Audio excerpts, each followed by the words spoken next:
So let's start with chapter number 3, which name is reproductive health. Reproductive health. सबसे पहले हम बात करेंगे फैमिली प्लानिंग की, जो हुई थी 1951 में. Reproduction related area are currently in operation under the popular name RCH के अंदर आता है. आरसीएच की फुल फॉर्म है reproductive and child health care. Saheli क्या है? सहेली ओरल कॉन्ट्रासेप्टिव है, उसमें आती है. For female was developed by scientist of CDRI in Lucknow, और ये 1 से वीक पिल होती है, 21 डेज में लेनी होती है. CDRI की फुल फॉर्म क्या है? Central drug research institute. Next हम बात करेंगे पॉपुलेशन स्टेबलाइजेशन की एंड बर्थ कंट्रोल की. वर्ल्ड पॉपुलेशन है 2 बिलियन इन 1900 में थी. 1900 में वर्ल्ड पॉपुलेशन थी 2 बिलियन, और 2000 में हो गई 6 बिलियन, और 2011 में ये हुई 7.2 billion. Indian population 350 million at the time of और इंडिपेंडेंस, और अब वो बढ़ के हो गई है 1.2 बिलियन इन में 2011. ऐसा क्यों हो रहा है? क्योंकि rapid decline in death rate, कम होता जा रहा है. मैटरनल मोर्टेलिटी रेट जो है वो भी कम हो रहा है, एंड इन्फेंट मोर्टेलिटी रेट भी कम हो रहा है. ये इसका मेन रीजन है. तो अब हम बात करेंगे कॉन्ट्रासेप्टिव की. कॉन्ट्रासेप्टिव क्या होती है? वही जो बर्थ कंट्रोल कराती हैं. एंड आइडियल कॉन्ट्रासेप्टिव कैसी होनी चाहिए? यूज़र फ्रेंडली होनी चाहिए, ईजिली अवेलेबल होनी चाहिए, और इफ़ेक्टिव भी होनी चाहिए, रिवर्सिबल ही होनी चाहिए, एंड नो साइड इफ़ेक्ट, उसका कोई भी साइड इफ़ेक्ट नहीं होना चाहिए. ठीक है, अब बात करते हैं मेथड्स की. अगर हम बात करते हैं नेचुरल मेथड, तो नेचुरल मेथड क्या होती है? Avoiding chance of ovum and sperm meeting, उसी को नेचुरल मेथड बोलेंगे. इसमें क्या आता है? विथड्रॉल कर लेना और कॉइटस इंटरप्शन. और इसमें क्या आता है? एक आता है लैक्टेशनल एमेनोरिया, वो 6 मंथ का जो होता है ना, वही. अब बात करते हैं हम बैरियर मेथड की. तो बैरियर मेथड में क्या था? Ovum and sperm are prevented from physical method, physical barrier के थ्रू इनको रोका जाएगा. एग्जाम्पल क्या है? बैरियर में क्या आता है? Condom. Condom is for male, है ना, नॉन रियूजेबल होती है. निरोध मेल के लिए है, और जो फीमेल के हैं, फीमेल के बैरियर में क्या आते हैं? Diaphragm, cervical caps and vault, ये रियूजेबल होते हैं. मतलब कॉन्डोम नॉन रियूजेबल है, और ये जो फीमेल वाले हैं वो रियूजेबल होते हैं. अब पूछा जाता है जो बैरियर मेथड होते हैं वो करते क्या है ना, कैसे स्पर्म को रोकते हैं? तो block the entry of sperm through cervix, cervix के थ्रू वो सर्विक्स से स्पर्म की एंट्री को ही रोक देंगे. सर्विक्स मतलब वो जो है गेट ही बंद कर रहे हो मत तुम. नेक्स्ट हम बात करते हैं आईयूडीज की. Intra uterine device inserted by doctor and expert, ये खुद से नहीं ले सकते, डॉक्टर की हेल्प चाहिए. आईयूडीज से बहुत ज़्यादा क्वेश्चंस आते हैं नीट में. सबसे ज़्यादा क्वेश्चंस आप देखोगे ना इस चैप्टर में तो आईयूडीज से ही आते हैं. कौन सी मेडिकेटेड है, कौन सी नॉन मेडिकेटेड है, और कौन सी कॉपर रिलीजिंग है, और अगर हैं भी तो इनके वर्क क्या हैं, कैसे काम करती हैं. तो बात करते हैं आईयूडीज़ की. आईयूडीज़ में आती है नॉन मेडिकेटेड में आती है लिपेज लूप. मेडिकेटेड मतलब हार्मोन रिलीजिंग में आती है प्रोजेस्टाजर्ड, LNG-20. जो मेडिकेटेड होती है मतलब हार्मोन रिलीजिंग आईयूडीज़ होती है, उनका वक्त पूछा जाएगा तो क्या करते हैं? वो यूट्रस को अनसुटेबल बना देंगे, मतलब इट्स फॉर फीमेल, है ना. तब तो यूट्रस को अनसुटेबल बना रही है जिससे स्पर्म आ ही नहीं पाएगा. उसके बाद है कॉपर रिलीजिंग. कॉपर रिलीजिंग में आती है कॉपर T, कॉपर 7 और मल्टीलोर 375. देखो इसके आप ट्रिक बना सकते हो. T देखो 7 की तरह ही तो लगता है, तो कॉपर T, ये भी 7 आ गया, और 375 में भी 7 ही आ रहा है. अब आईओडीज़ का वक्त पूछा जाता है कि आईओडीज़ करती क्या है. तो आईओडीज़ का काम है मार देना. किसको? स्पर्म को. स्पर्म को गेम ही ख़त्म कर रही है वो, स्पर्म को आने नहीं दे रही. और अगर मारने से रुक जाता है, मतलब सबसे पहले तो क्या करेंगी? फेगोसाइटोसिस कराएंगे, और अगर फेगोसाइटोसिस नहीं करा पाती हैं तो स्पर्म की मोटिलिटी को ही कम कर देंगे. तो आईओडीज़ का काम क्या है? Increase phagocytosis of sperm with in uterus. और अगर वो नहीं हो रहा है तो कॉपर आयन रिलीज सप्रेस करता है स्पर्म की मोटिलिटी को and fertilising capacity of sperm. Next let's move with pills. Pills क्या है? Taken daily for a period of 21 days starting preferably within the first 5 days of menstrual cycle. Menstrual cycle के first 5 days से लिया हमने 21 days का gap लेके उसको use किया जाता है. काम क्या करती है?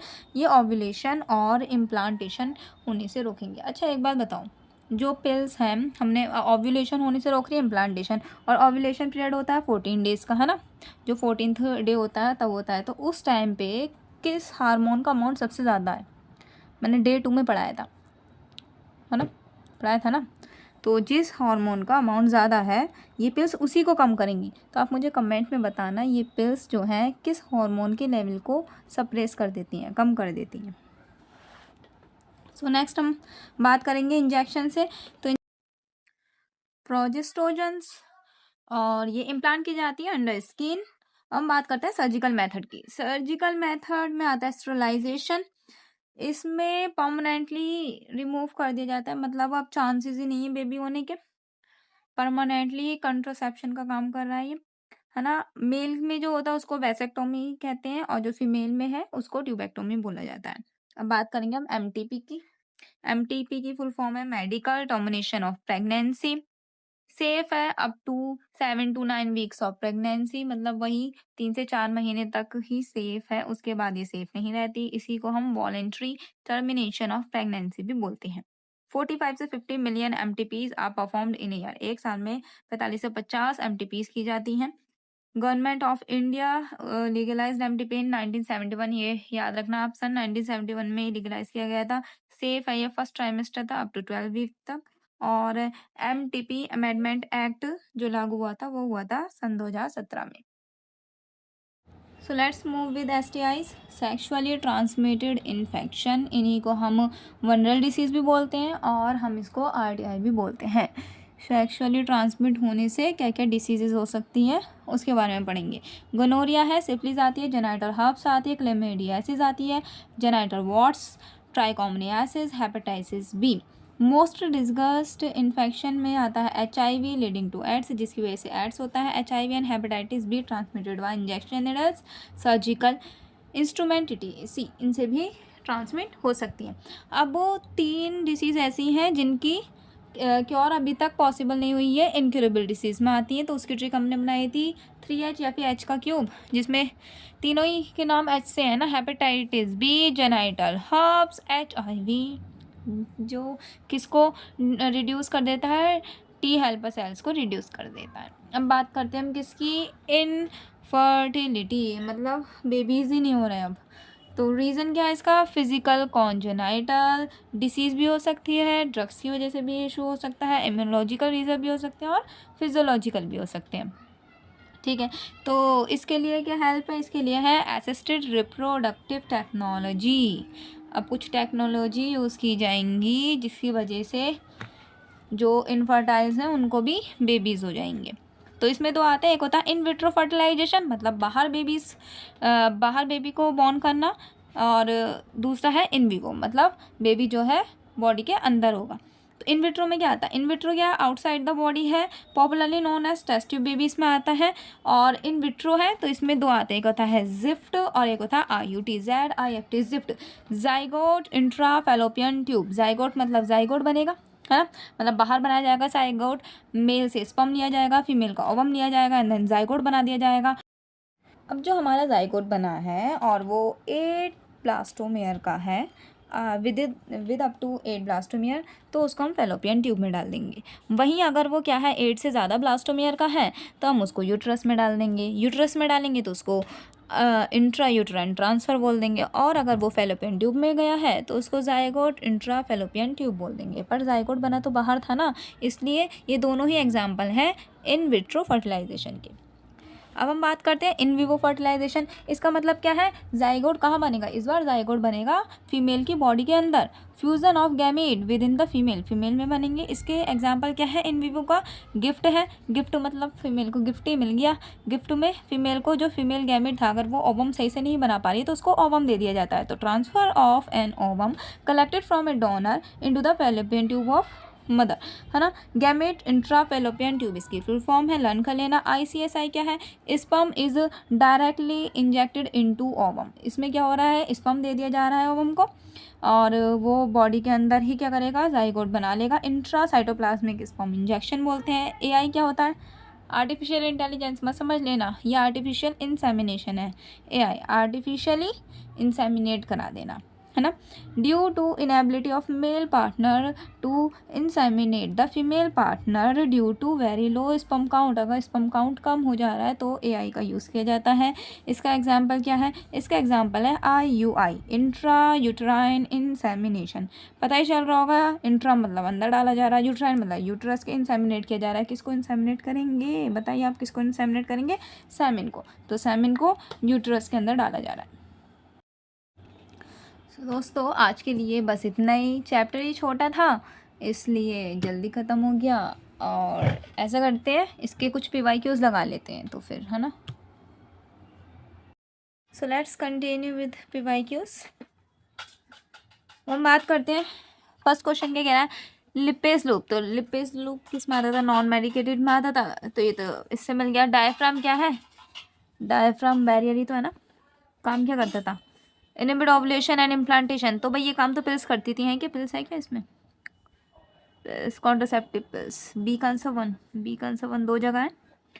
IUDs क्या करती थी, या तो मार दिया करती थी या फिर सप्रेस करती थी मोटिलिटी को, तो इंक्रीज फेगोसाइटोसिस ये रहा। तो सी का आंसर 2 यहाँ है, आगे हमारा आंसर। नेक्स्ट आगे बढ़ते हैं, वॉल्ट, वॉल्ट का यूज़ किया था, अच्छा IUD से करते हैं। IUD क्या करती थी, मारती थी फेगोसाइटोसिस और स्पर्म, ये वाला हो गया। बी सी आ रहा है क्या, बी का आंसर 3, अच्छा बी सी आ गया आंसर। आगे बढ़ते हैं, venereal disease can spread through, अच्छा सेक्सुअल ट्रांसमिटेड डिसीज कह रहे हैं, तो कैसे फैलेगी, स्ट्रेल नीडल, हाँ फैल जाएगी। Transfusion of blood from infected person, ठीक है फैल जाएगी। इन्फेक्टेड मदर टू फिटस, हाँ हो जाएगी। अरे किस, इससे तो बिल्कुल नहीं होगी, है ना। डी तो देखो कहीं नहीं है, डी ये वाला कट हो गया है, ये तो रखा ही नहीं है उन्होंने, तो ये हो गया, है ना। आगे बढ़ते हैं,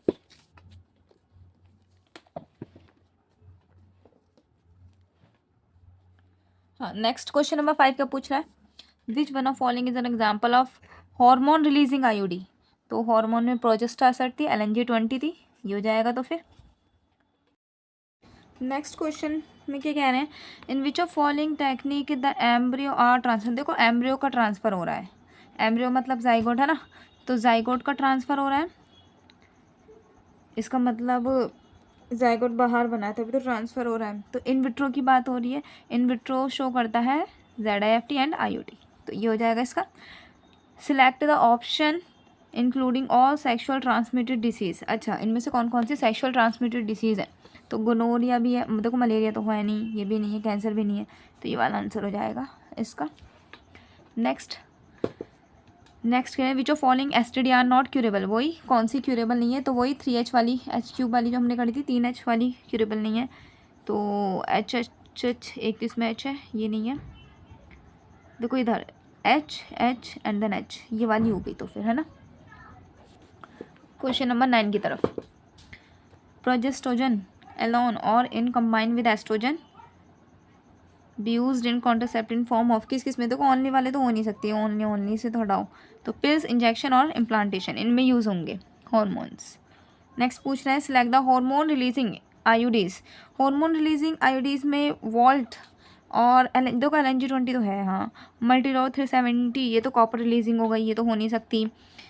LNG-20 है, हाँ। प्रोजेस्टासर्ट, हाँ ये दोनों ही क्या है, हार्मोन रिलीजिंग हो गई। लिपेज लुक तो नॉर्मल है ना, वो कैसे हो जाएगा। Question number 11, which of following sexual transmitted disease is not completely curable, तो H वाली हुई, genital herpes. Next question number 12 की तरफ, which of following contraceptive method do involve a role of hormone, जिसमें हार्मोन का रोल है, तो lactational amenorrhoea वो 6 मंथ का जो होता है, हाँ उसमें भी है, वो नेचुरली है उसमें। पिल्स है, पिल्स में भी है। एमरजेंसी कॉन्ट्रासेप्टिव्स, हाँ उसमें भी यूज़ होता है। और नेक्स्ट पढ़ लेते हैं, barrier method lactational amenorrhoea pills. देखो बैरियर मेथड्स तो नहीं है, कॉपर टी में तो कॉपर ये नहीं है, और इसमें ये नहीं है, तो हाँ यही है।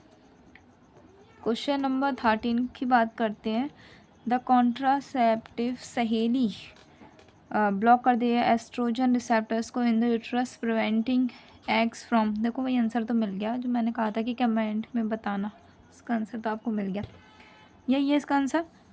और आगे का पढ़ते हैं, कह रहे इंक्रीज द कंसंट्रेशन, नहीं इंक्रीज़ नहीं करती है, डिक्रीज़ करती है। आईयूडी नहीं है ये एक, पोस्ट कॉयटल नहीं नहीं नहीं, ये भी नहीं करती काम। तो यही आंसर 1। सो फिनिश, इतने क्वेश्चंस थे।